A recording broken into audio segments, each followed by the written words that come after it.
Boa noite, sejam todas as pessoas bem-vindas ao Sesc Pinheiros. Estamos abrindo mais uma edição do Sempre um Papo, projeto literário criado por Afonso Borges há 38 anos, lá em Belo Horizonte, Minas Gerais. O Sesc São Paulo é parceiro do projeto, colaborando para a realização desses debates essenciais que promovem reflexões profundas. Nesta edição, nosso foco será as criações que dialogam com o meio ambiente, promovendo novas visões sobre sustentabilidade e respeito aos ciclos naturais. Teremos uma série de 6 encontros mensais, que vão até abril de 2025, abordando temas fundamentais para repensarmos nossa relação com o planeta e os ciclos que nos sustentam. No encontro de hoje, teremos como tema Raízes Criativas, Expressão Artística e o Cuidado com o Planeta. Para começar essa jornada, temos a honra de contar com 2 convidados excepcionais. Verônica Stiger, aqui ao meu lado, nascida em Porto Alegre, escritora, crítica de arte, curadora e professora. Entre seus 14 livros de ficção publicados estão Opsanis Viata, Sul, Sombrio Ermo Turvo e Krakatoa, que acabou de chegar às livrarias. Então, com Opsanis Viata, seu primeiro romance, ela recebeu os prêmios Machado de Assis, São Paulo, na categoria Autor Estreante, e Açorianos, na categoria Narrativa Longa. Com Sul, ganhou o prêmio Jabuti, e com Sombrio Ermo Turvo, por sua vez, foi finalista dos prêmios Jabuti, Oceanos, Agês e Minuano. A gente também recebe Edson Caiapó, pertencente ao povo Mbegoncré, certo? Depois ele me corrige.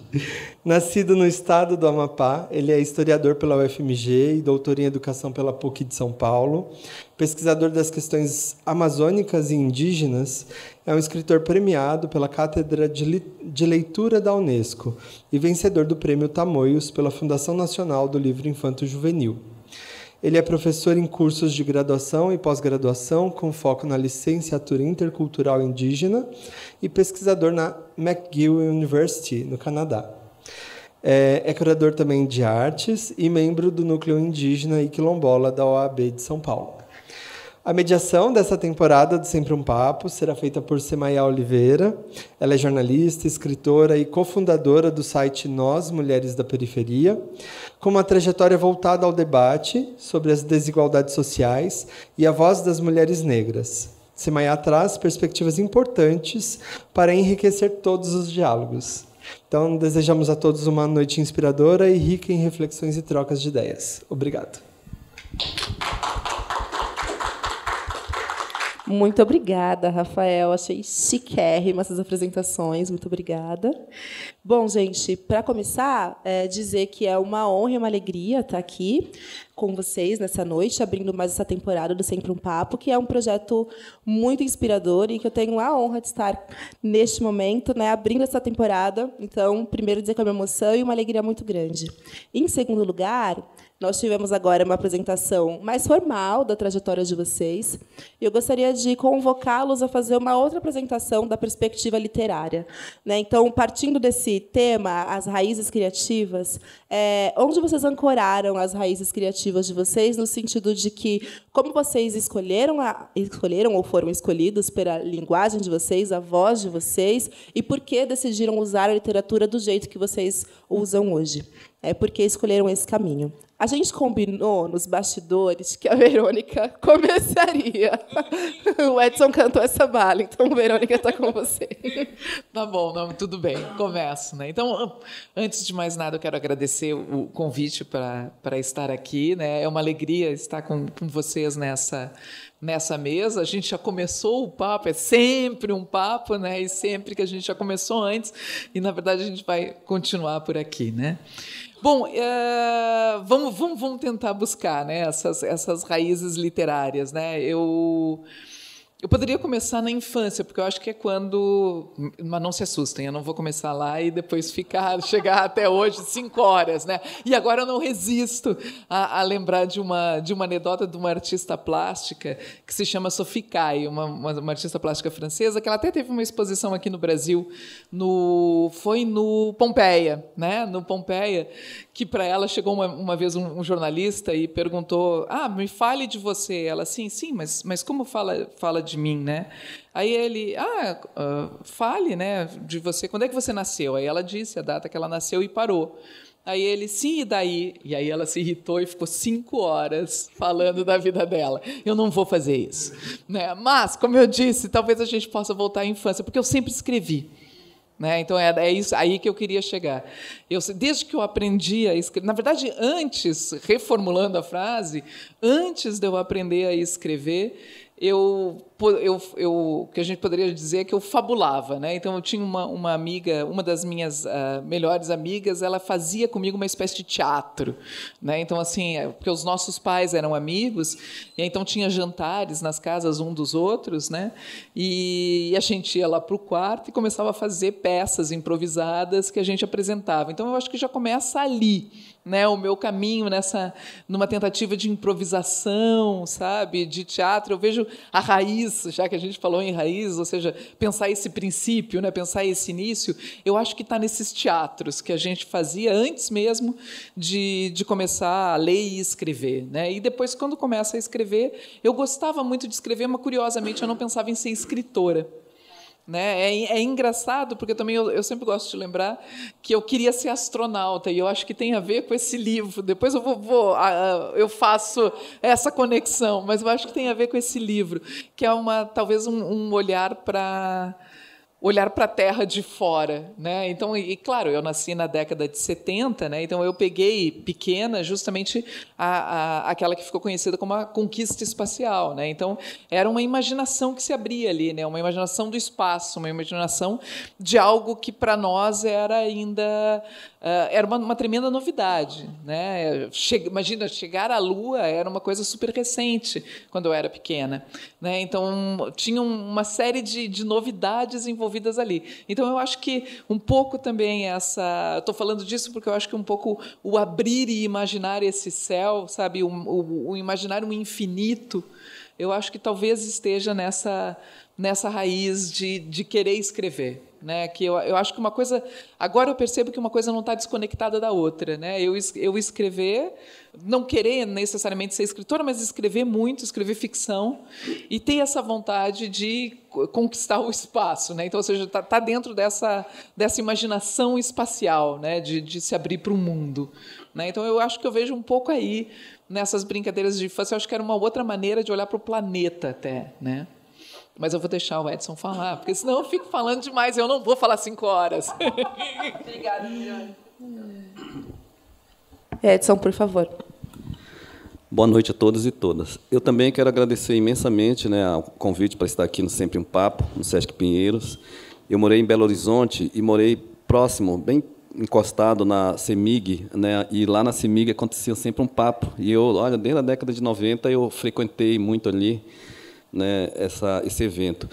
E quero dizer assim, sabe, que com relação à questão aqui colocada sobre literatura, né, essa trajetória, aonde que começou, aonde que surgiu, para mim, assim, a palavra ancestralidade, sabe, ou os meus antepassados, né, aonde que isso foi startado? Foi startado no momento em que eu nem existia, que foi o momento que os meus antepassados faziam histórias, né, e histórias que foram transmitidas de geração e que são transmitidas de geração em geração, e eu, na infância, ouvia as histórias à beira da fogueira. Né? Vai sair um livro agora, nos próximos meses, né? Que conta um pouco sobre as rodas de contação de histórias à beira da fogueira. Né? Deve estar saindo aí até o final do ano, antes do final do ano. Né?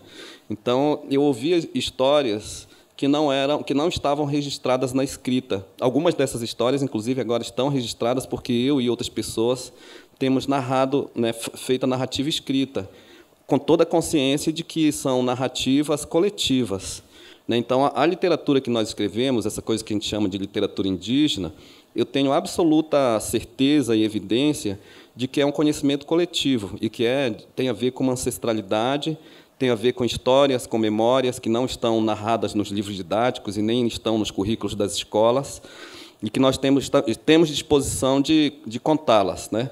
São histórias de origem, né, histórias de pertencimentos, de línguas, né, de vivências na floresta e de conhecimentos que foram elaborados e produzidos nos laboratórios na floresta por tempos milenares. Então, assim, eu conheço, portanto, muitas dessas histórias que eu narro hoje desde a infância, mas, do ponto de vista da escrita propriamente, o que aconteceu, né, e daqui a pouco eu vou falar um pouco melhor sobre isso, é que eu fui seminarista. Passei uma parte considerável da minha infância e adolescência, até aos 18 anos, dentro de internato cristão. Né, fui cristianizado, e nessa cristianização eu desaprendi sobre a minha tradição, né, eu fui ensinado a desaprender, uma escola para desaprender, né, que foi exatamente o que aconteceu comigo. Mas, quando eu voltei para o meu território originário, depois que eu fiz o curso de História na UFMG, lá em Belo Horizonte, eu sentei na beira de um rio com o seu Matê Caripuna, que é um pajé, e comecei a falar para ele sobre São Paulo, sobre Belo Horizonte, sobre as grandes cidades por onde eu andei. E ele me fez uma pergunta. Na verdade, ele me fez algumas perguntas depois que eu concluí toda a minha narrativa. Ele perguntou assim: lá, nesses lugares, as pessoas param para conversar na beira de uma fogueira? Aí eu lembrei do metrô de São Paulo, que as pessoas descem, né, e saem correndo, parece que a polícia está atrás de todo mundo, né, e as pessoas descem naquele desespero. Aí eu falei com ele assim: pajé, não, as pessoas conversam muito pouco, tem muita gente, mas elas não param para conversar nesse formato que nós fazemos aqui na beira da fogueira, para falar sobre ensinamentos, para falar sobre os nossos antepassados, sobre as nossas tradições. As pessoas trabalham muito e, no final do dia, elas se fecham, se trancam dentro das suas casas. Aí ele falou: nossa, é muito estranho. Aí depois ele perguntou assim: e tem floresta lá? Aí eu falei: não tem floresta, tem alguns depósitos de árvores, que eles chamam de parques, né? Tem o Parque de Ibirapuera, por exemplo, mas não pode subir em árvore. Uma vez eu estava no Ibirapuera, a minha filha era pequenininha, devia ter 5 anos, ela subiu numa árvore, tinha terminado de chegar da Amazônia, e aí um rapaz começou a apitar de longe, né? E apitando e fazendo gestos, e eu não conseguia entender. E aí, quando ele aproximou, eu entendi, ele estava brigando, dizendo que não pode subir na árvore. Não pode, é proibido, você não pode permitir que essa criança faça isso. Eu falei: meu amigo, mas ela está interagindo com a árvore, nós somos da Amazônia, povos indígenas, nós somos de povos indígenas da Amazônia, e ela gosta de subir em árvore. Aí ele falou: mas aqui não é Amazônia. Aí tudo bem, né? Eu falei: desce, vamos. Mas o pajé continuou. Aí ele perguntou assim: e rio? Tem rio lá?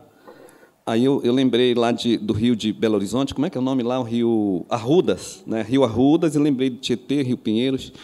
Eu falei para ele: tem rio.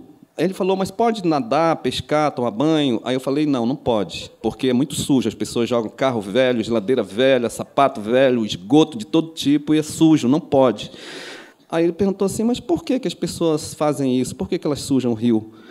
Aí eu fiquei pensando: é porque elas são muito desenvolvidas, né? Os lugares muito desenvolvidos, o desenvolvimento é muito alto, sabe? Então, essa conversa com o pajé, e depois ele foi fazendo uma série de outras provocações, e, inclusive, uma delas ele falou assim, que eu estava me orgulhando de ser ateu, né? Que eu aprendi a ser ateu na universidade. Aí ele falou assim: mas você vai continuar sendo ateu ou você vai ser indígena mesmo, conosco? Aí eu pensei: não, eu vou ter que me desconverter do ateísmo, entendeu? E começar a transitar aqui na espiritualidade originária do meu povo, né? Reaprender o que me foi arrancado do ponto de vista das cosmologias, né? Das nossas espiritualidades originárias. Então, essa conversa com o pajé, para mim, foi um momento que a ficha caiu, de eu pensar assim: olha, eu vou ter que refazer o caminho, né? Eu achava que eu sabia muito, porque eu andei em São Paulo, em Minas Gerais, no Rio de Janeiro, e eu achava que eu vinha para cá só para ensinar, e, na verdade, estou descobrindo que eu não sei nada. A escola me fez desaprender, vou ter que reaprender, e vou ter que andar com os pajés, com as curandeiras, com as parteiras, com os xamãs, com os caçadores, com os pescadores, para reaprender tudo. E aí eu fiz exatamente esse movimento, e, além desse reaprendizado, eu fiz esse movimento da escrita, que foi o momento que eu comecei a escrever, sabe, as histórias que eu vivenciava, porque, geralmente, as minhas narrativas escritas, do ponto de vista da literatura, são narrativas de vivências que eu tive na floresta. Obviamente que eu não estou me reportando aqui a um suposto resgate da memória como ela foi, porque isso é absolutamente impossível, né? Estou falando de literatura. Então, obviamente, que eu envolvo vários elementos e outros elementos relacionados àquelas experiências que eu tive lá de infância e de experiências mais recentes, e aí vou trazendo elementos do tempo presente, né, e a memória dialoga com o presente, obviamente, eu faço um pouco esse movimento, e aí eu considero que, sabe, o ponto de partida é esse, tem a ver com ancestralidade. E qual é o sentido dessa escrita? Novamente, eu volto, é a ancestralidade, entendeu? Qual é o sentido de eu escrever o que eu venho escrevendo? É o compromisso com a minha ancestralidade, com o meu povo, com as nossas línguas, com as nossas tradições, com os nossos saberes. Compromisso no sentido de que as pessoas não indígenas, a sociedade brasileira precisa conhecer essas realidades para respeitar, inclusive. Nós queremos dizer que nós somos povos do presente, que as nossas cosmologias elas são do tempo presente e que nós respeitamos o Big Bang, por exemplo, e respeitamos o criacionismo cristão, mas nós queremos também que as pessoas respeitem as nossas formas de conceber o mundo. Porque, afinal de contas, se disserem que as nossas tradições e formas de conceber são mitos no sentido pejorativo da palavra, nós vamos ter que responder que mito é o que vocês estão pensando aí. Criacionismo é um mito, entendeu? Big Bang é um mito, evolucionismo é um mito. Então, é melhor a gente se respeitar para não precisar chegar a esse ponto. Vamos, assim, pensar que é possível conceber o mundo em vários formatos. Existe uma pluralidade e não podemos nos prender numa monoepisteme. É isso. Muito obrigada, Edson. E aí, para continuar, eu acho que raízes criativas, e a gente tem também como adendo do cuidado do planeta, eu ia perguntar para você, Verônica, quando você se sentiu chamada pela natureza nas suas obras, porque a gente tem o seu último lançamento, mas tem também Onde a Onça Bebe Água, e tem várias outras interfaces nas suas obras que a gente pode trazer essa relação. Mas eu quero mudar um pouquinho a pergunta para um lugar de... por que a gente esqueceu que a gente é natureza? E se você acha que a literatura pode fazer a gente se lembrar disso de alguma forma? Será que o papel da literatura pode fazer a gente voltar a ser um pouco natureza? Eu acho que sim, eu acho que sim. E tenho a impressão que eu dou a resposta para isso justamente nesse último livro. Agora vai aparecer propaganda, né? Mas porque... O que eu faço nesse último livro? O último livro é esse aqui, que se chama Krakatoa. Eu não sei se eu tinha mostrado antes. É um livro que é um romance, ele é dividido em duas partes, Krakatoa e Anak Krakatoa, e ele eu acho que o resumo mais preciso desse livro é um resumo simples, é um livro sobre vulcões e fantasmas.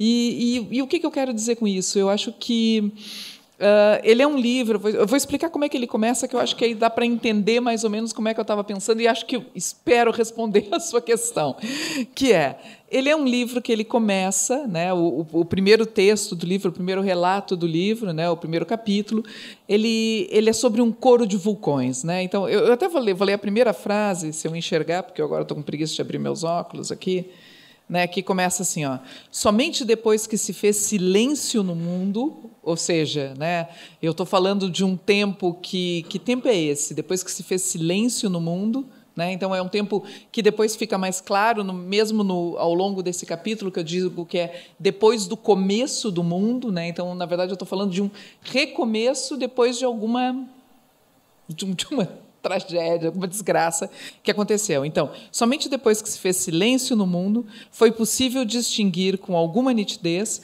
o único som então audível, o do coro dos vulcões.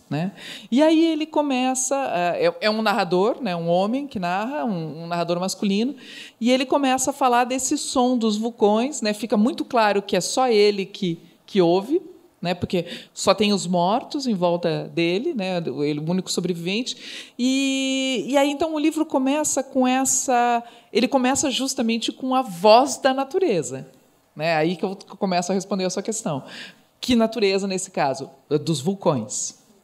Então, ou seja, ele é um texto que ele começa com essa voz, a única voz que fala é a voz dos vulcões. Até porque o narrador, quando ele quer falar, Porque primeiro ele começa a descrever, né, escrevendo, né, que ele distinguiu esse som, etc. e tal, e como ele estava dormindo, achou que era alguém que tinha entrado em casa, e ele quer falar. Quem está aí? Só que ele não consegue. Ele não tem voz. Ele perdeu a voz. Né? Então, ou seja, os únicos que têm voz já no início do livro são justamente esses elementos da natureza, que são os vulcões. Né? E aí eu tinha falado antes, que parecia que eu não ia fechar, né? Que era... Eu me dei conta agora, justamente respondendo para você, que essa minha fascinação com o espaço, querer ser astronauta, né? Então, ou seja, uma das grandes vantagens de ser astronauta seria ver a Terra, né, como uma coisa só e de longe, tem a ver com uma imagem que eu fiz na minha cabeça quando eu escrevi esse início desse livro, né? Que é qual? De que todos os vulcões do mundo começariam a entoar esse canto ao mesmo tempo. Ou seja, para se ver esse teatro que estava sendo desenvolvido ali, era preciso ter uma visão dessa do espaço. E, mesmo assim, não dá para ver a Terra inteira, né? Daria para ver só uma faceta da Terra. Mas é uma imagem que me veio na cabeça quando eu fiz isso. Então, é como se a Terra inteira, né, os vulcões todos da Terra, começassem a cantar ao mesmo tempo. Então, ele é um início do livro que ele dá duas chaves. Primeiro, quem é que vai falar nesse livro? São essas vozes da natureza. Né? Vozes da natureza e de transformação, tipo o gelo, né? Que é a água, mas solidificada em outro estado, né? Ou o carvão, que também, né, tem uma relação aí de transformação. Né? Mas, então, dá a chave de, por um lado, quem é que vai falar mais nesse livro? Né? Justamente essas vozes da natureza, né? Que, como eu já disse aqui, o vulcão, depois é a água, depois é o fogo, depois é o carvão, depois é o gelo, né? E o petróleo. Eu decidi incluir o petróleo também, porque eu queria imaginar que os vulcões se comunicavam pelo magma. Então, o petróleo também é outra dessas matérias, né, que ela percorre, né, o fundo da Terra. Né? Então, a gente tem essas vozes. Então, tem, por um lado, essas vozes, né, que são quem é que fala, são essas vozes da natureza, e, por outro lado, ela é coral. Né? Então, é um livro que ele dá a chave, porque por isso que ele é coral, tem vários narradores e essas vozes elas vão mudando de um para outro. E eu acho que há um capítulo que eu acho que responde muito a sua questão, acho eu, você vai me dizer se sim, que é um capítulo, há dois colóquios, né, nessa primeira parte, e um colóquio é o colóquio caverna, né, então ele se passa numa caverna, e quem fala são os elementos, quem fala a água, o fogo, o carvão, o gelo e o sol.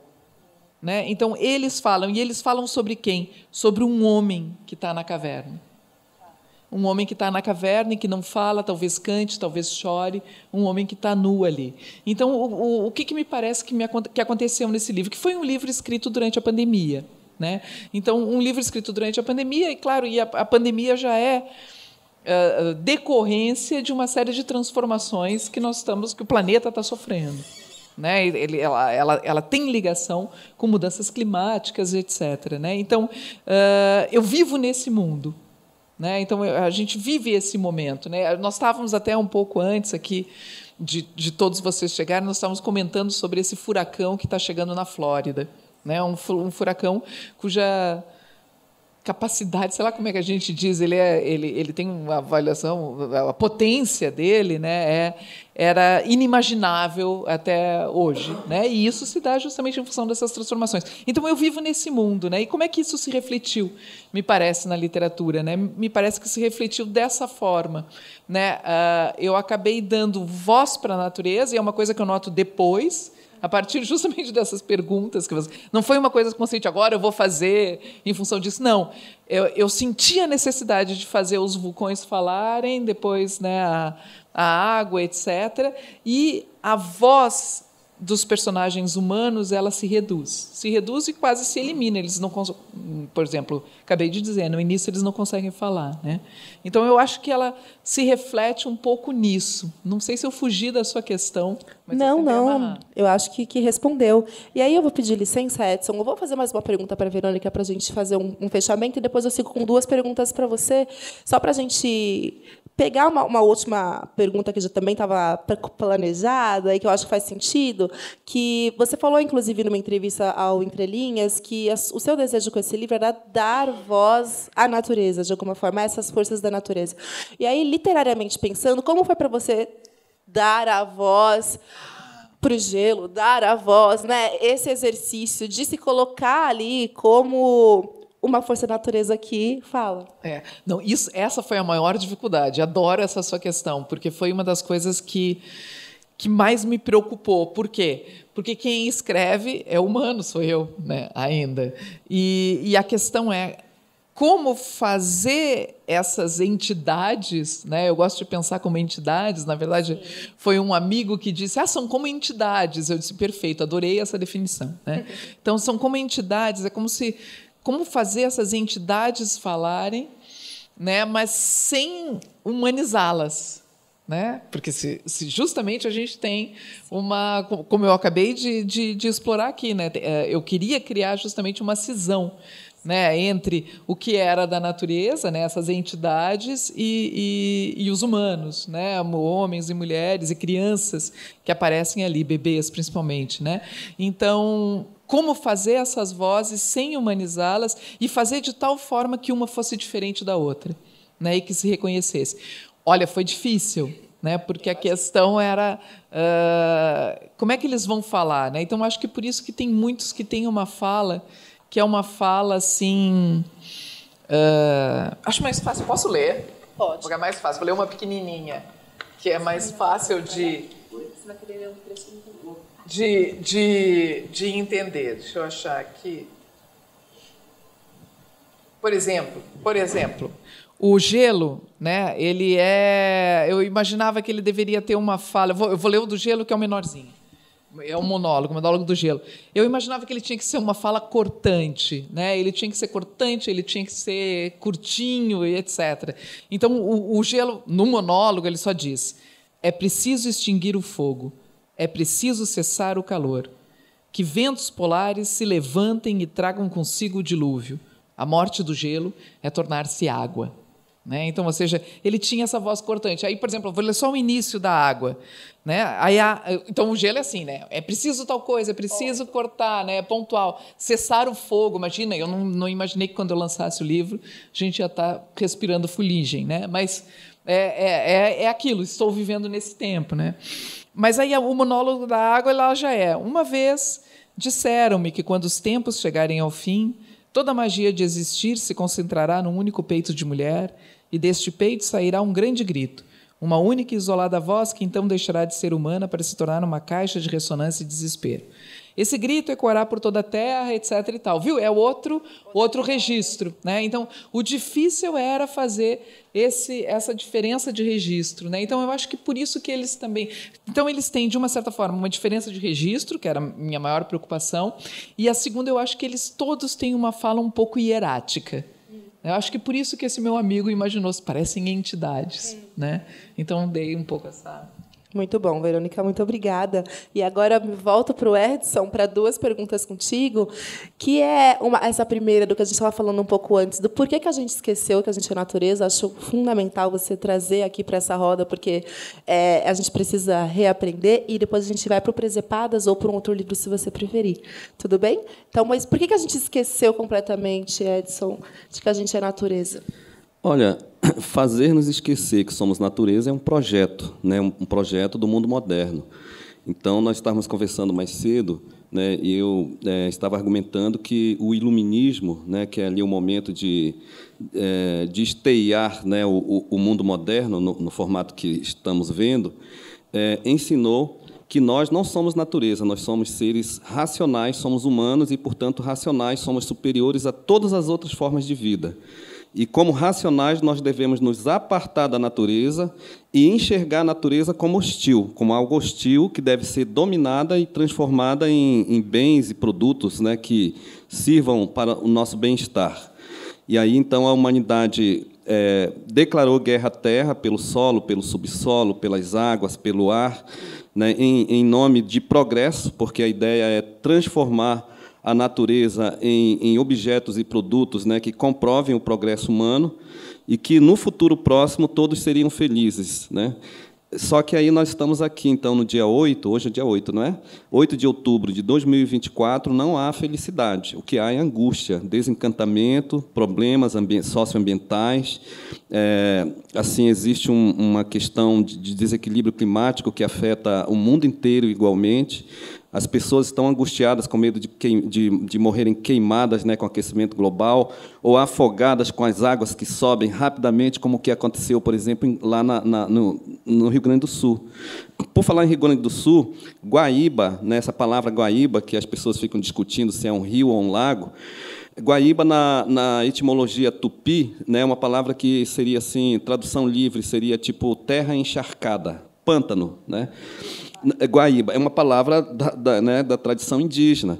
Então, os indígenas já deram ensinamento lá e ninguém observou que é o seguinte: eles estão dizendo, olha, o nome, isso aqui é Guaíba, entendeu? Isso aqui é terra encharcada, é pântano. Aí, o que as pessoas fizeram? Elas jogaram terra, aterro, areia, pedra, construíram castelos, prédios ali, e, obviamente, que Guaíba é Guaíba, entendeu? E vai pegar de volta. Vai voltar a ser Guaíba. E vai voltar a ser Guaíba, obviamente, entendeu? Só que as pessoas não querem aprender as lições.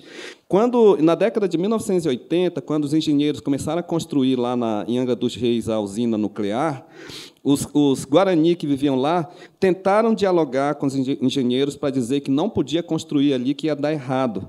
Os engenheiros não quiseram ouvir.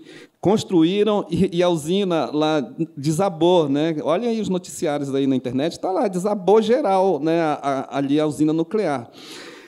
Bom, aí os Guarani chegaram lá e falaram, olha, nós avisamos, o nome desse lugar aqui é Itaorna.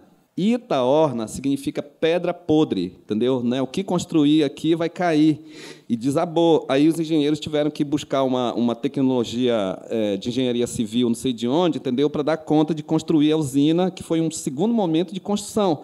Então, sabe, os povos indígenas eles têm ensinado sistematicamente, mas as pessoas elas fecham os ouvidos e os olhos, porque as pessoas preferem dar crédito ao falido projeto iluminista, moderno, sabe, que está levando a humanidade assim para um abismo absoluto. Eu tenho absoluta certeza que a literatura pode contribuir e contribui de maneira muito efetiva, sabe, para repensarmos tudo isso. Nós, povos indígenas, né, escritores indígenas e escritoras, quando pensamos a literatura indígena, nós pensamos de maneira muito orgânica. A gente pensa assim, para quê, para quem, sabe? E aí, para nós, assim, das questões colocadas nas nossas escritas, está o fortalecimento das nossas tradições, línguas e conhecimentos. Mas está também uma outra questão fundamental, igualmente, que é a questão do reconhecimento da vida humana e não humana como muito importantes e que precisam ser respeitadas. Aí tem um livro, né, eu queria ler um trecho, Memória da Mãe Terra. Olha o nome desse livro, Memória da Mãe Terra. Ele foi publicado em 2013 pela Tideuá. Aí eu queria ler um trecho do que eu escrevi, sabe, em 2013, que é assim, alguns trechos assim. Em meio à guerra e destruição, atualmente, isso é a Terra falando, tá? Isso é a Terra falando. Em meio à guerra e destruição, atualmente, tenho ouvido muito falar em paz e preservação, conservação da natureza. A natureza, que é o meu corpo, feito para alimentar meus filhos e para ser sua casa. Essa terra, essa casa, tem sido sistematicamente atacada e poluída ao longo dos séculos. Aí eu vou dar um salto aqui, sabe, porque eu continuo escrevendo, falando que a Terra, né, então, é um espaço sagrado para nós, seres humanos. Aí a Terra continua falando, dizendo assim, meus filhos, né, nós, seres humanos, meus filhos, tão inteligentes, deixaram meu colo e decidiram lutar contra a minha força para dominar a natureza, que não reconhecem mais a mim como uma força divina. A essa ruptura eles chamam de progresso, né? Não reconhecer mais a Terra como divina. A essa ruptura, né, os humanos denominam de progresso. Apesar das mudanças que meu corpo sofre com as ações das diversas forças da minha própria natureza, considero que a agonia desenfreada que atualmente sinto tem relação direta com a ambição humana. Aí vou dar um outro salto que diz assim, com o tempo, os humanos decidiram abrir meu corpo mais profundamente para extrair a minha carne, a qual denominam de minérios, pondo em risco, escancarado, as gerações presentes e futuras da própria humanidade. Da minha carne são produzidos outros bens e substâncias providas de um tipo de alquimia a que chamam de ciência maléfica e inconsequente. E aí tem um trecho que diz assim: por mais que eu tente me recuperar, a força humana que devasta é muito forte. As vozes das pessoas de bom coração, de espírito elevado, ecoam, mas são poucas a meu favor.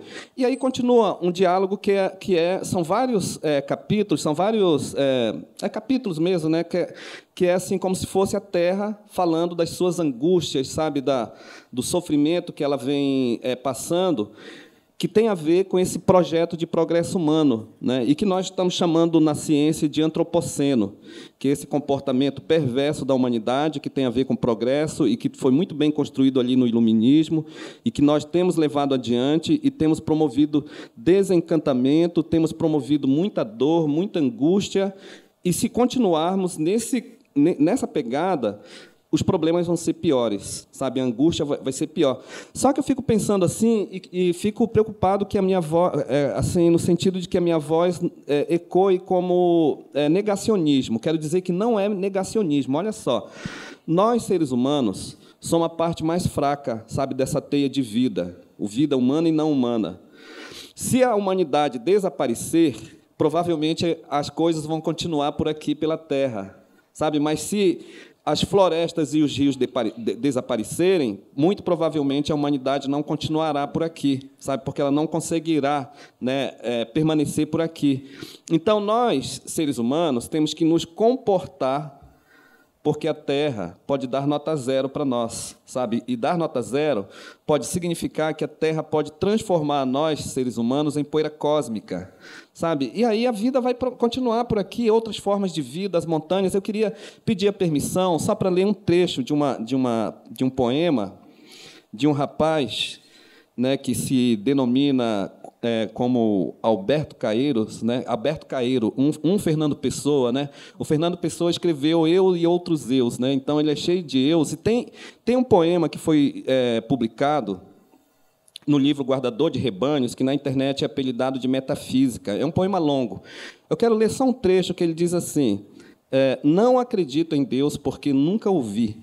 Se ele quisesse que eu acreditasse nele, sem dúvida que viria falar comigo e entraria pela minha porta adentro, dizendo: aqui estou. Só um minuto, vou colocar meu óculos. Então, ele entraria pela porta adentro, dizendo: aqui estou. Mas se Deus e as árvores, e as flores, e os montes, e o sol e o luar, então acredito nele. Então, acredito nele a toda hora, e minha vida é toda uma oração e uma missa e uma comunhão com os olhos e pelos ouvidos. Mas se Deus é as flores e as árvores e os montes e o luar e o sol, para que lhe chamo eu Deus? Chamo-lhe flores e árvores e montes e sol e luar. Porque se ele se fez para eu ver sol e luar e flores e árvores e montes, se ele me aparece como sendo árvores e montes e luar e sol e flores, é que ele quer que eu o conheça como árvores e montes e flores e luar e sol. E aí ele prossegue, né? Meio que um mantra que, na minha opinião, converge muito bem com a forma de concepção de mundo dos povos indígenas, de princípio, sabe, e de início, de origem e princípio, que converge muito bem com a forma como os povos indígenas também concebem o mundo. Enfim, eu falaria um tempão aqui, vou parar por aqui, né, para dizer que eu tenho absoluta certeza que a literatura tem um potencial muito grande, sabe, para reencantar e fazer-nos refletir sobre as nossas ações e fazermos num outro formato de respeito à vida. Muito obrigada, Edson. E, gente, desculpa essa tosse, tá? Mas o tempo está muito seco. E aí a sensação da garganta seca, bebe água, aí você engasga com a água, e aí aconteceu tudo isso, mas está tudo certo. E aí eu gostaria muito, Edson, que você falasse um pouco do projeto de presepadas de um curumim na Amazônia. Porque você falou lá no comecinho sobre a questão do internato, né, de você ter passado por um período em que você precisou desacreditar de tudo que te formou, né? E esse livro é talvez um convite para essa recrença, né? Se podemos dizer assim. E depois a gente volta, Verônica. Olha, Projetos e Presepadas de um Curumim na Amazônia ganhou um prêmio, que é o Prêmio Tamoios, da Fundação Nacional de Literatura Infantil e Juvenil, e ganhou um prêmio da Cátedra de Leitura da Unesco. É uma história que, quando ela foi publicada, me perguntaram assim, qual é a classificação. Eu não sou da área de literatura e nem de letras, eu sou historiador, sabe? Um pessoal meio linha dura, né? Historiador quer ser super cientista. Né? Você depois vai me perguntar sobre isso, eu tenho algumas coisas para considerar. Mas, olha só, Projetos e Presepadas de um Curumim na Amazônia é uma autobiografia, sabe? Só que não quiseram colocar como autobiografia, né?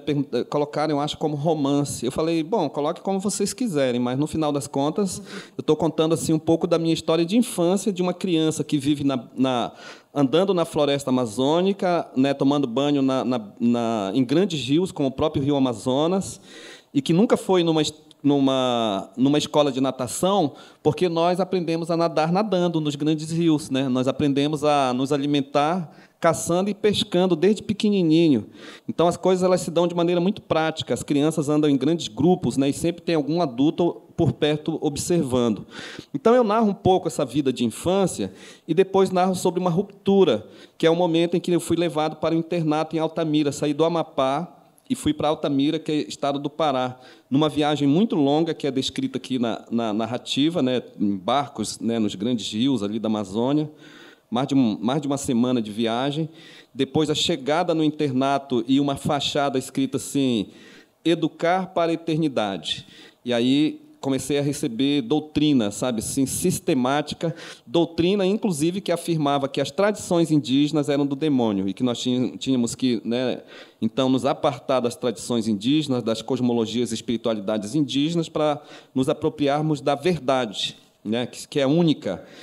E recebi curso de oratória, né? Recebi curso de oratória, aprendi a falar língua portuguesa, aprendi os códigos dos não índios, né, dos não indígenas. E quando eu terminei o ensino médio, eu fui para Minas Gerais, sabe, como missionário. Entrei na UFMG, fiz vestibular em 1991, entrei na UFMG, virei ateu e anarquista, militante do movimento estudantil, militante do MST, né, entrei nos movimentos sociais, e depois retornei, quando eu terminei o curso de História, retornei para a minha terra, que tem a ver com aquela história da conversa ali com o pajé na beira do rio, que aí eu tive que fazer um outro movimento de reconsiderar a minha vida, sabe, porque eu preferi não continuar sendo ateu, por conta de que eu queria assim dialogar com as espiritualidades refinadas do meu povo Kayapó Mebengocré, sabe? Então, eu fiz toda essa trajetória, tive que fazer um movimento que o João Pacheco de Oliveira, antropólogo da Universidade Federal do Rio de Janeiro, chama de A Viagem de Volta. Tem um livro, né, chamado A Viagem de Volta, que é exatamente esse movimento de indígenas que se perderam no meio do caminho por conta da violência colonizadora, mas que depois conseguiram voltar, né, para a sua origem. Eu tive que fazer essa viagem de volta. Então, essa pessoa que vos fala aqui, né, que é Edson Kayapó, sou ativista do movimento indígena, escritor, pesquisador, professor na Universidade Federal do Sul da Bahia, no Instituto Federal da Bahia, sou pesquisador na McGill University, no Canadá.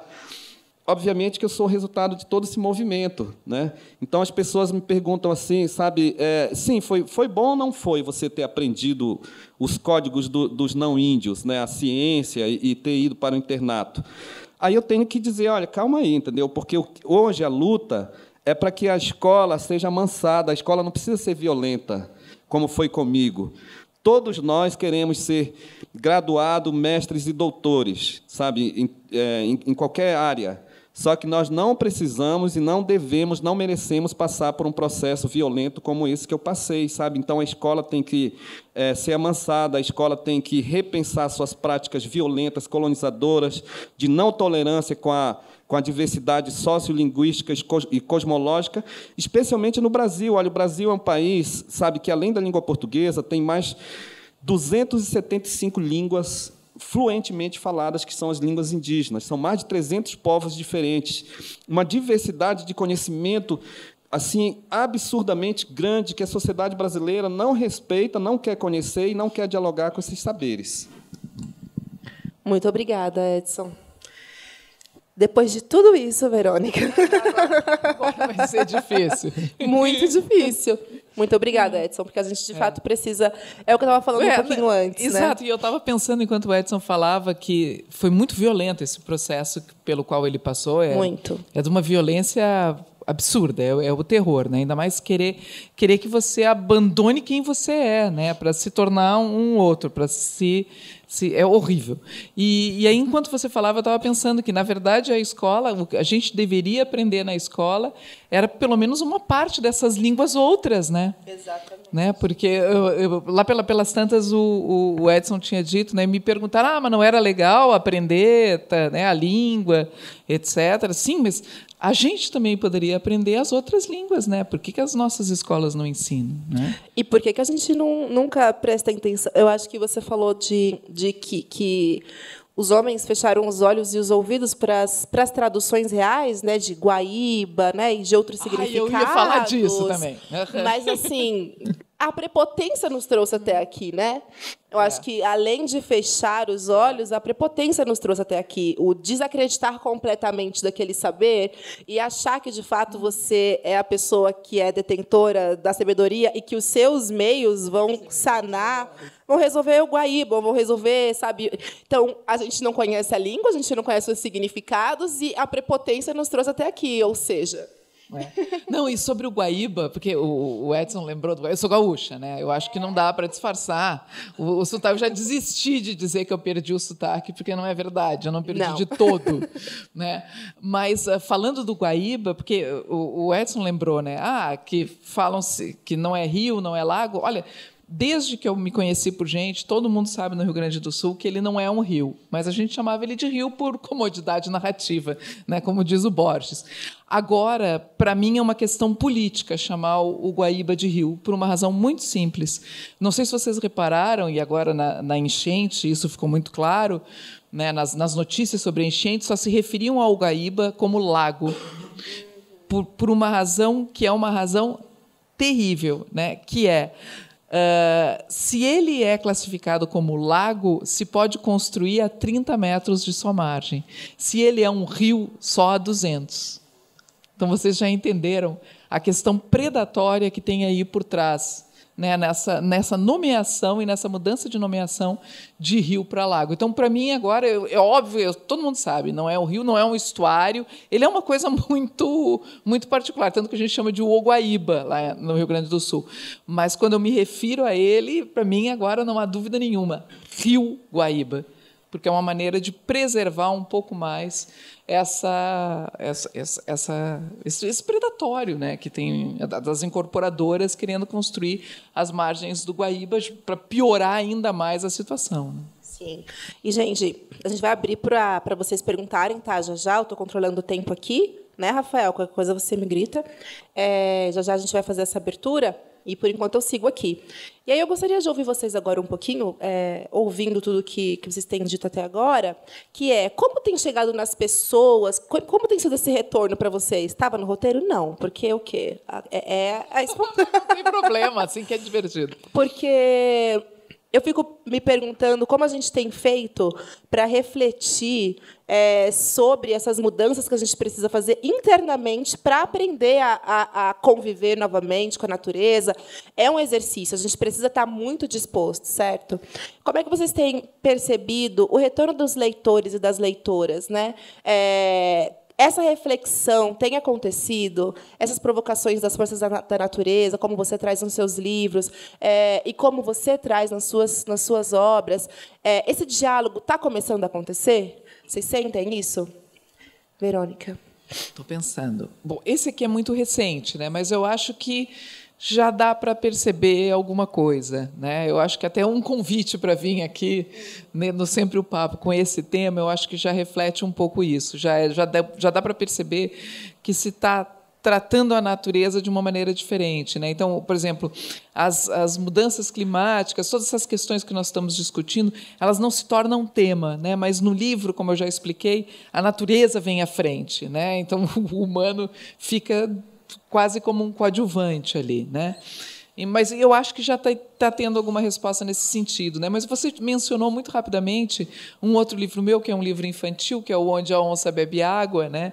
Que é um livro que é feito a partir é um livro em coautoria, né? No sentido de que ele parte de um projeto, aliás, do SESC, o SESC São Carlos, né? Que a ideia era ler ciência, se chamava esse projeto, e a ideia era transformar uma teoria científica numa história, numa narrativa para crianças, né? De 10 anos, em torno de 10 anos. E aí a teoria era do Eduardo Viveiros de Castro, né? Então era o perspectivismo ameríndio, e a ideia era como transpor isso para uma história infantil, e aí o Eduardo me chama para fazer esse trabalho, né? Então, acho que ali a gente tem... E é um livro, claro, Onde a Onça Bebe Água, se passa na floresta, né? Tem o Joaci, que sonha, e no sonho muda tudo, né? Está tudo dizimado, né? Tem também um cenário de destruição, onde ele encontra a onça. Claro, é um livro infantil, então é divertido, né? O diálogo que ele tem com a onça, etc. Esse eu acho que tem claro, até porque ele é mais antigo, né? Mas eu tenho uma ressonância maior em relação a esses temas, né? Essa volta à floresta, essa volta a uma como é que se diz?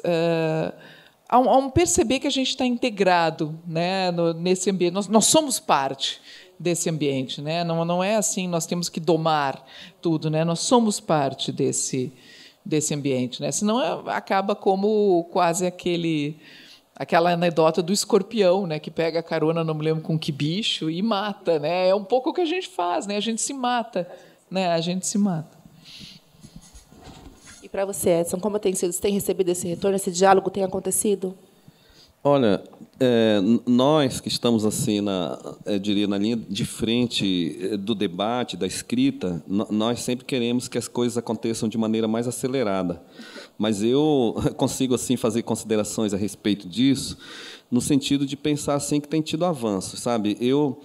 Não porque eu esteja aqui nessa cadeira e nesse espaço, mas eu tenho participado de muitos eventos do MASP, né? Desculpa, olha, eu estive no MASP recentemente, do SESC.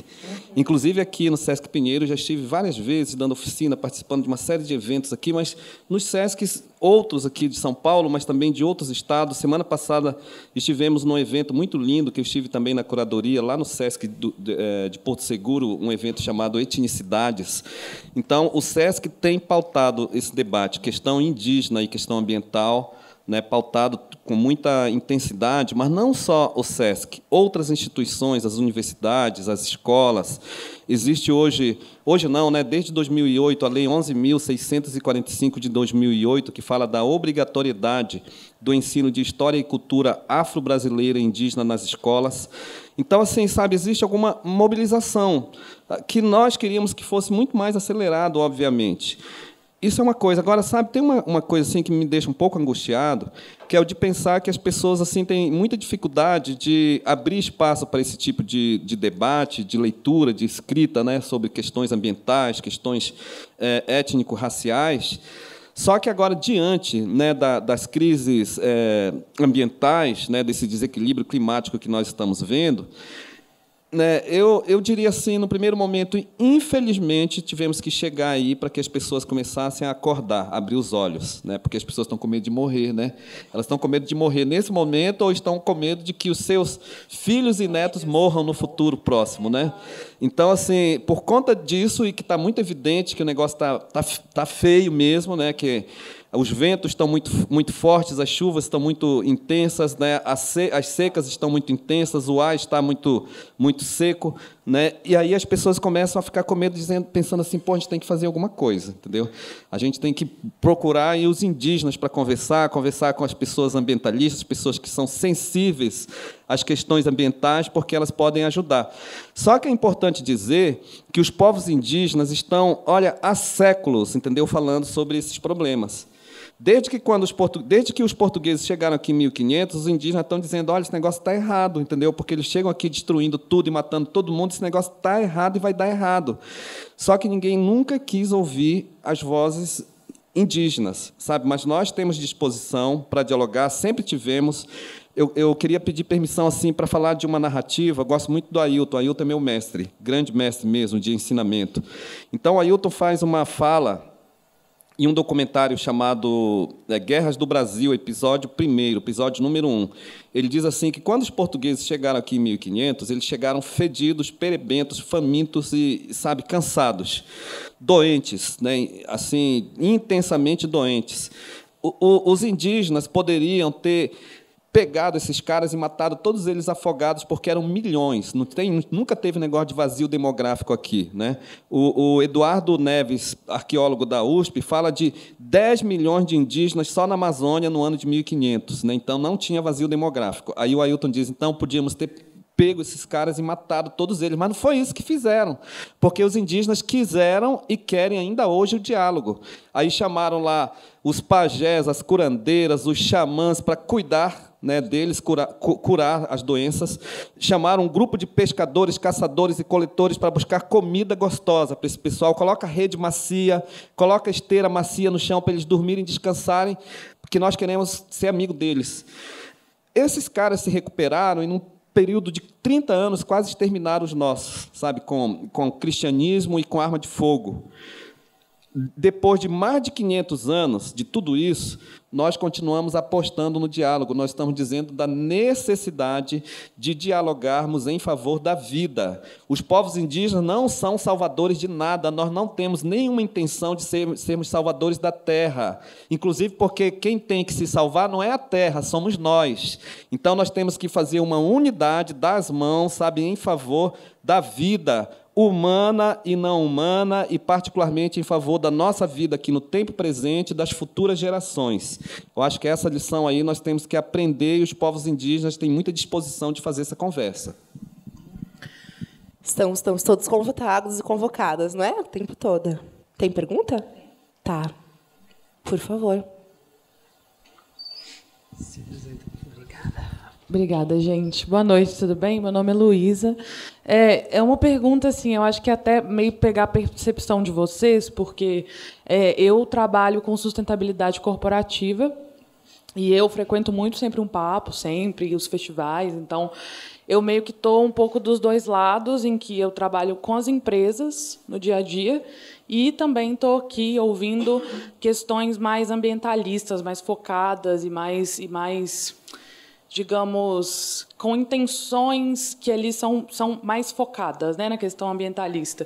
E aí, assim, eu vejo que, quando você fala do diálogo, é meio pegar a percepção de vocês, assim, no sentido de como que a gente dialoga com o meio corporativo e o meio até, assim, digamos, governamental, das parcerias trissetoriais e tudo.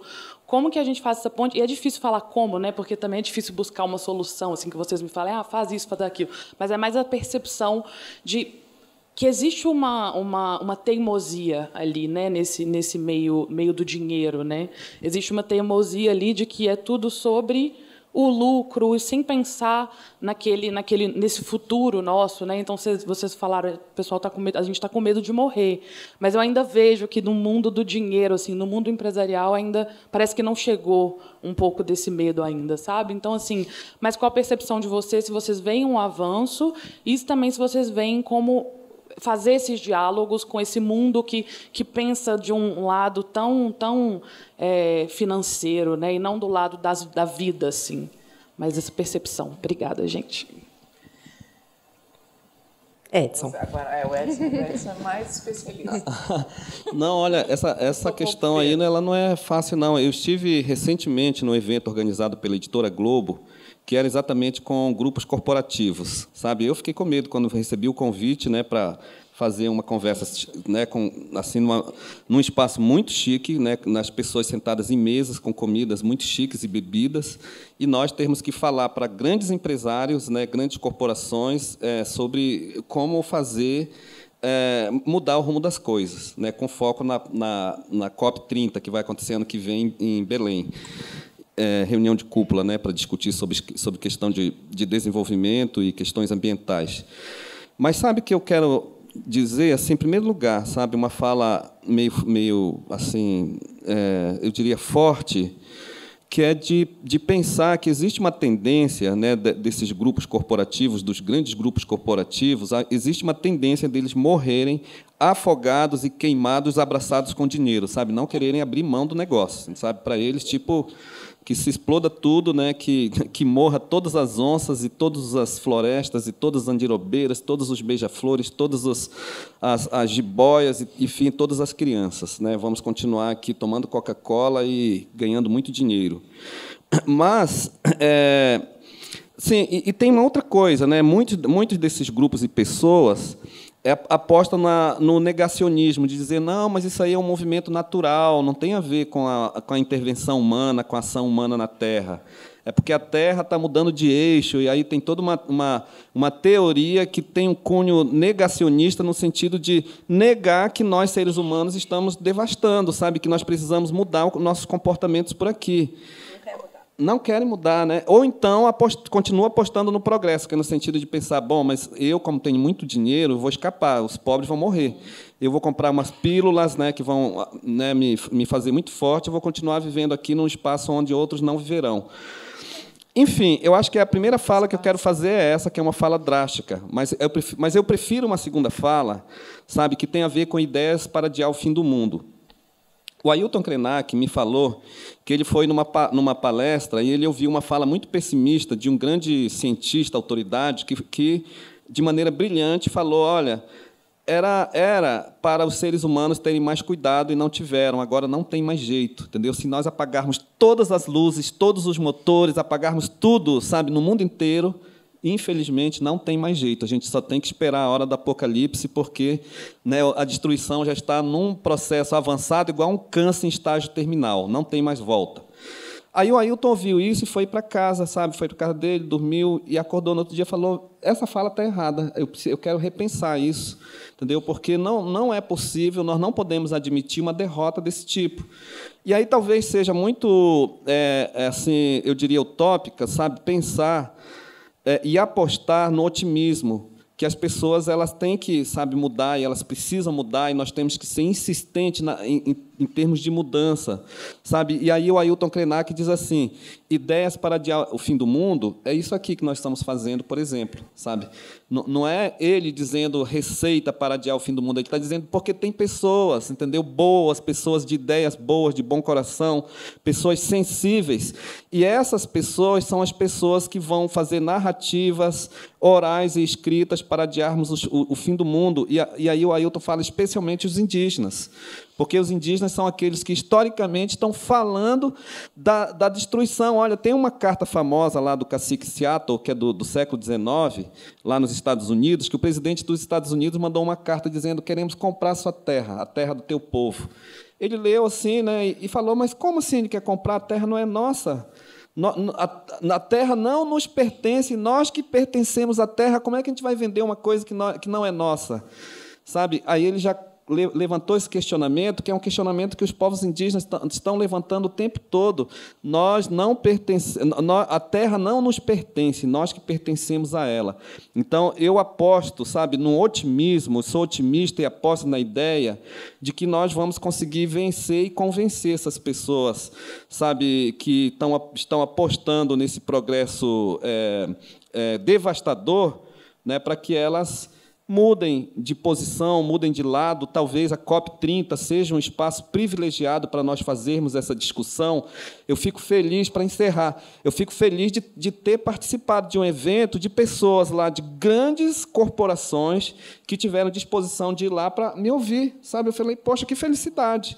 Porque antes eles diziam que indígena nem era humano, sabe? Em 1537, o Papa Paulo III assinou um decreto dizendo que os indígenas eram humanos. Então, se agora eles estão querendo ouvir, é porque eles começaram a perceber que o negócio está muito grave, que precisa, de fato, ser repensado. Precisamos refletir sobre essas práticas. A escola, timidamente, está tentando viabilizar a Lei 11.645. Precisamos, né, incentivar os debates nas escolas, nas universidades, nos centros de cultura, enfim, pelos todos os espaços no Brasil. Quer comentar, Verônica? Não, eu ia só acrescentar que eu acho que eu acho que a gente não começa a pensar em mudar. Eu não acredito, na verdade, eu sou mais radical.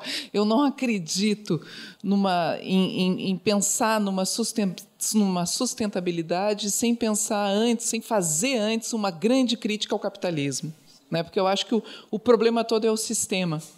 Né? É o sistema no qual a gente vive é um sistema que é visceralmente predatório. Eu usei visceralmente de propósito, porque está arraigado nele ser predatório, né? Ser predatório e do desperdício, né? Porque é preciso se renovar a cada temporada, sei lá, todos os produtos, né? Porque é preciso que haja o consumo. Então, enquanto a gente não fizer uma crítica disso, né, e pensar numa viabilidade de um outro sistema social e econômico, eu acho que a gente não consegue rever nada, me parece, né? Então, ou seja, sim, sou comunista mesmo, né? Eu ia ser extrema esquerda, né? Como disse o candidato aquele que a gente não vai mencionar. Inominável. É. A gente tem mais alguma pergunta do público? Acho que a gente já abriu. Temos mais alguma? Não? Posso fazer um comentário? Claro. É meio uma pergunta também. Vocês trouxeram a questão, né, da palavra indígena, né, dos mais de 250 idiomas que são falados, né, por todas essas culturas.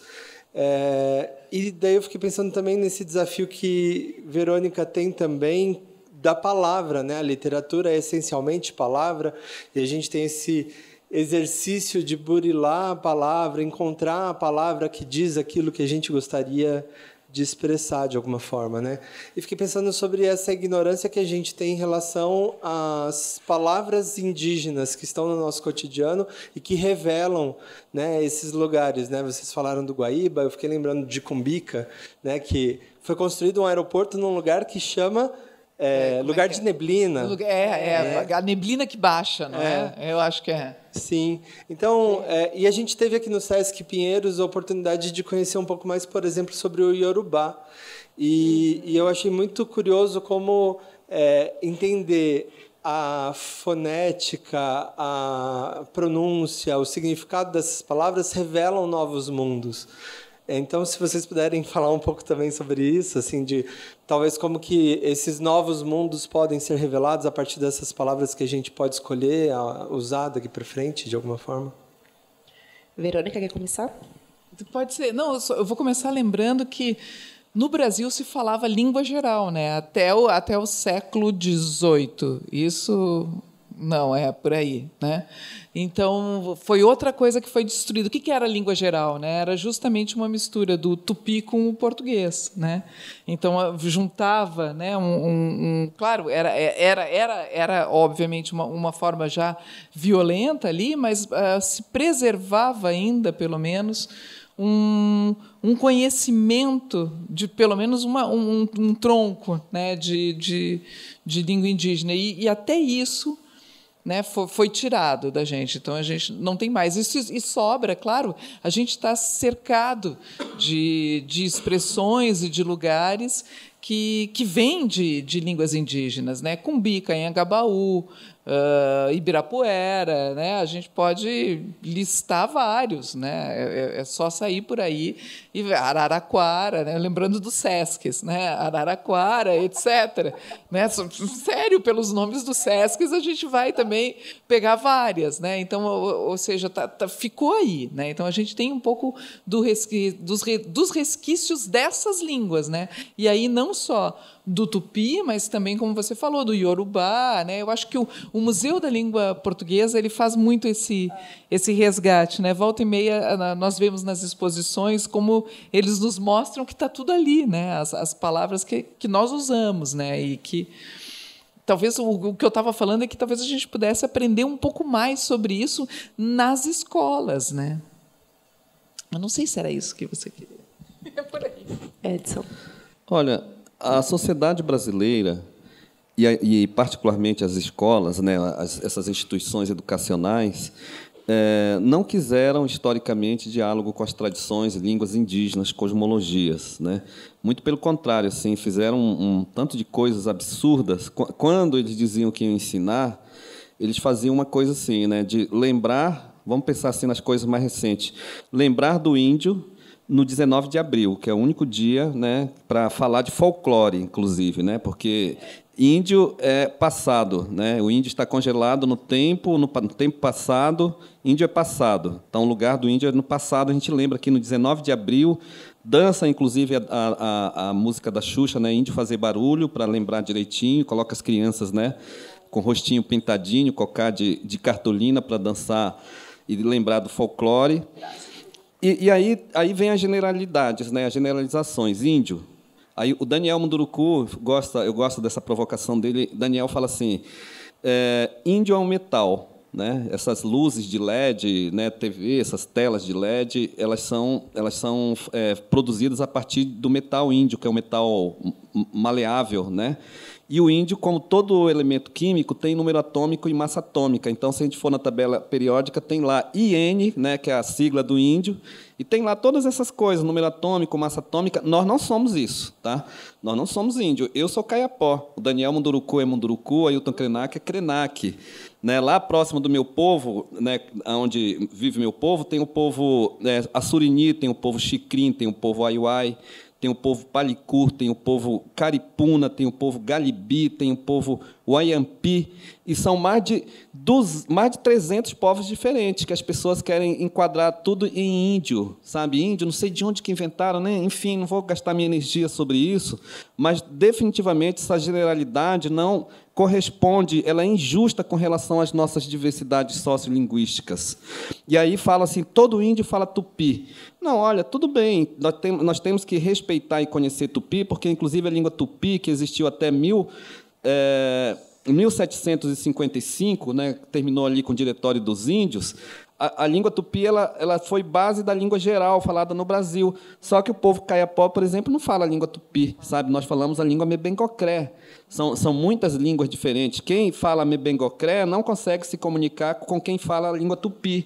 É tipo um russo querendo conversar com um italiano, sabe? Não vai fluir a conversa porque as línguas são muito diferentes, né? Aí todo índio adora Jaci, adora Tupã. Olha, nós, Mebengocré, temos respeito a Jaci e Tupã, mas nós não temos assim vínculo com essas entidades, porque elas são dos povos do tronco tupi, entendeu? Então, a sociedade brasileira, a escola precisa entender coisas básicas, sabe? O IBGE mostrou aí os dados relativos à contagem da população feita em 2022, falou que são mais de 1.800.000 indígenas e que teve um crescimento de quase 80% da população indígena no Brasil, comparado com o censo de 2010.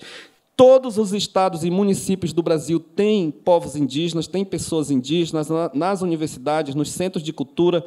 Os povos indígenas criaram um ministério, né, específico dos povos indígenas. Estamos retomando a FUNAI, estamos retomando espaços dentro das instituições de cultura e de ensino, estamos ocupando as universidades. Ano que vem será criada a Universidade Indígena no Brasil. Ainda é pouco, sabe? Porque a gente ainda vai fazer muita retomada. A sociedade brasileira não pode seguir impavidamente, sabe, as suas atividades sem levar em consideração essa diversidade, que, se bobear, é a maior beleza da sociedade brasileira, essa diversidade sociolinguística e cosmológica que está invisibilizada e que não é admissível que continue assim. E ainda bem que veio essa crise climática toda, sabe, para as pessoas assim perceberem que é possível conversar com os indígenas, porque os indígenas podem representar ideias para adiar o fim do mundo.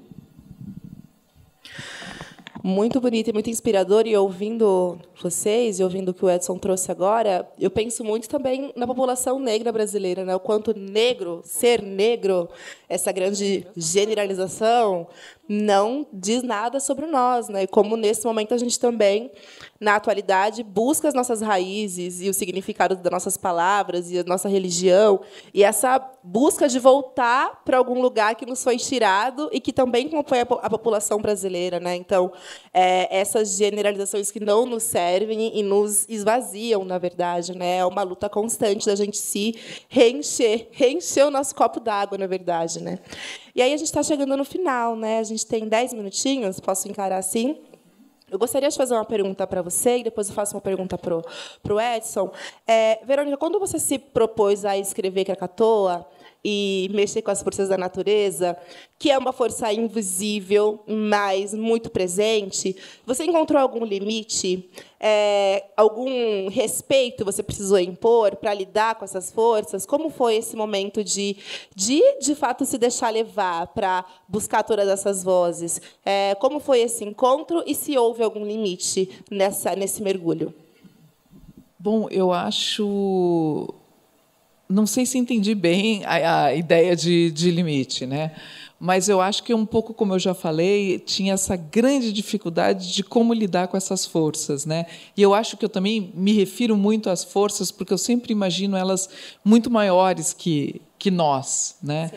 Acho que por isso que também gosto tanto do termo que o meu amigo deu de entidades, né? E eu acho que a minha grande preocupação era justamente... Acho que também a grande preocupação em não querer humanizá-las era também uma preocupação em não querer rebaixá-las, né? Então, ou seja, manter essas forças, né? Como forças maiores que nós. Eu acho que daí que vem um pouco também esse modo de falar mais hierático delas, né? Eu acho que talvez tenha sido essa a minha preocupação. Não sei se é nesse sentido. É exatamente nesse sentido, de quando a gente pensa em forças da natureza, e aí muito do que a cultura de matriz africana traz também, daquilo que é tão poderoso que nem tudo pode ser dito, nem tudo pode ser visto, né? Como é que a gente lida do que você vai trazer para essa força, daquilo que você não vai trazer porque talvez não foi possível alcançar, ou porque não dizer já é dizer, de alguma forma, sobre a força da natureza.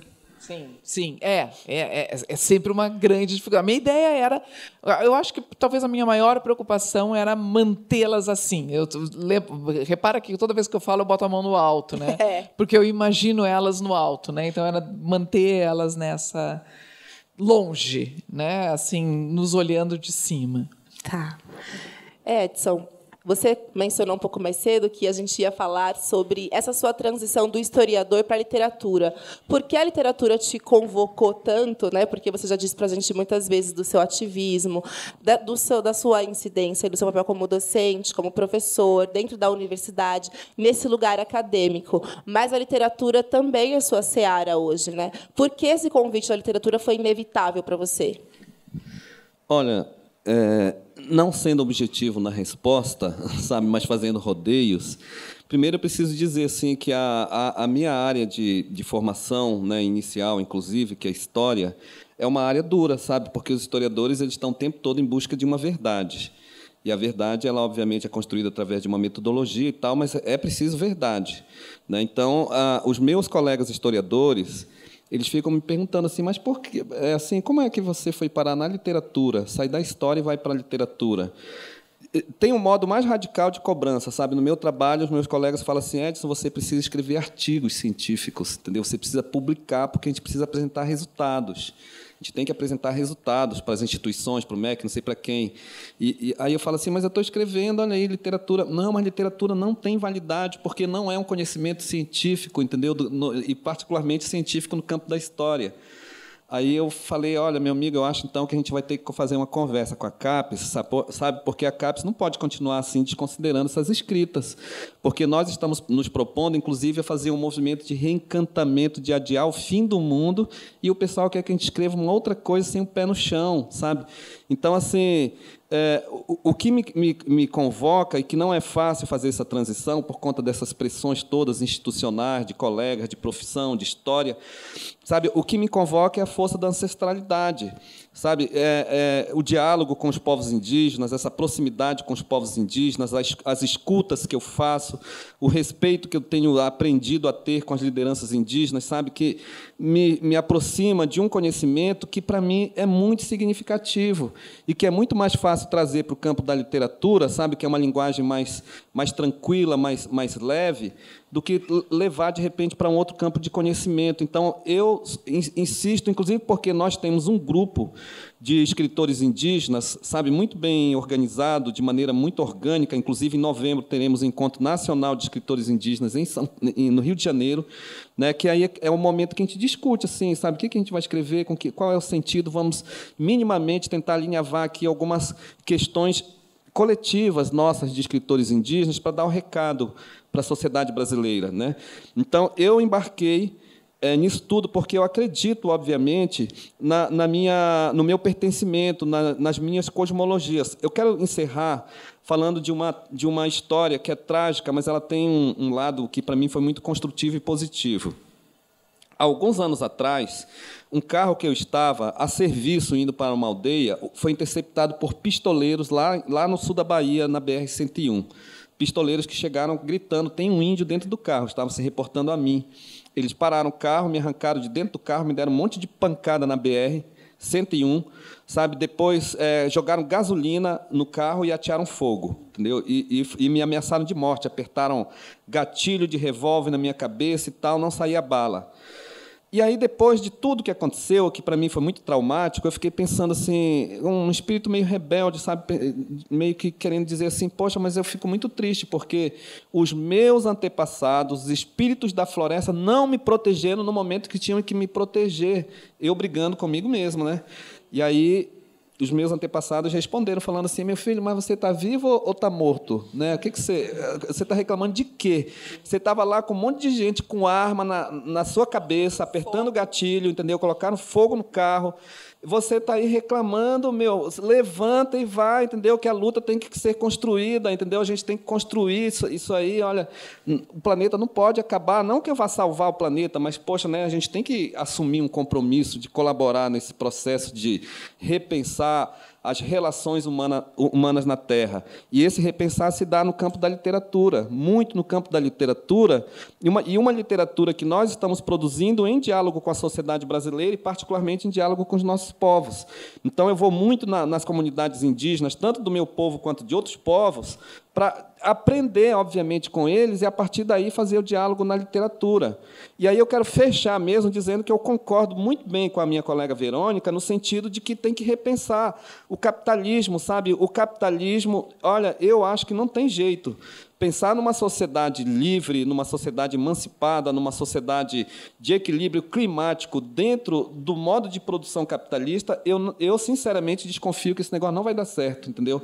Então, enquanto nós não seguirmos para um outro rumo, vamos continuar nessa angústia, nessa agonia aqui de estarmos ameaçados de extinção, não só de extinção da vida humana, mas da vida como um todo no planeta. Quero deixar registrado isso porque eu aprendi dentro dos movimentos sociais, sabe, que capitalismo não é uma coisa de Deus. É preciso pensar no comum, né? Que não está ali na lógica do capitalismo. Posso deixar uma provocação, só para a gente encerrar de vez mesmo? Se o planeta fosse um personagem numa criação de vocês, qual seria a principal característica desse personagem, para a gente encerrar? Das duas, uma. Ou ele gritaria o tempo inteiro, ou ele não falaria nada para mim. Olha, para mim, o planeta é uma mulher, né? Uma mulher prene de vida, sabe assim, de vida, que jorra a vida o tempo todo e que ressignifica a vida. Então, a imagem que eu tenho é essa. O planeta é mulher, né?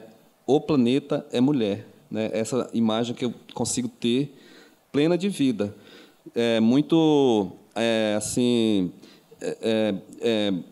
A palavra é bondosa, sabe? Ela é assim tem muita vontade de que a vida continue. Só que nós, filhos da Terra, insistimos em sermos o filho absolutamente rebelde, mal educado, mal criado, e queremos destruir a nossa mãe Terra, e a Terra está dizendo, menino, quieta, entendeu? Porque na hora que eu levantar a minha força, você não vai aguentar, né? Então, nós temos que pensar direitinho o que nós vamos fazer daqui para frente. Então, para encerrar, é isso, menino, quieta. Obrigada, gente.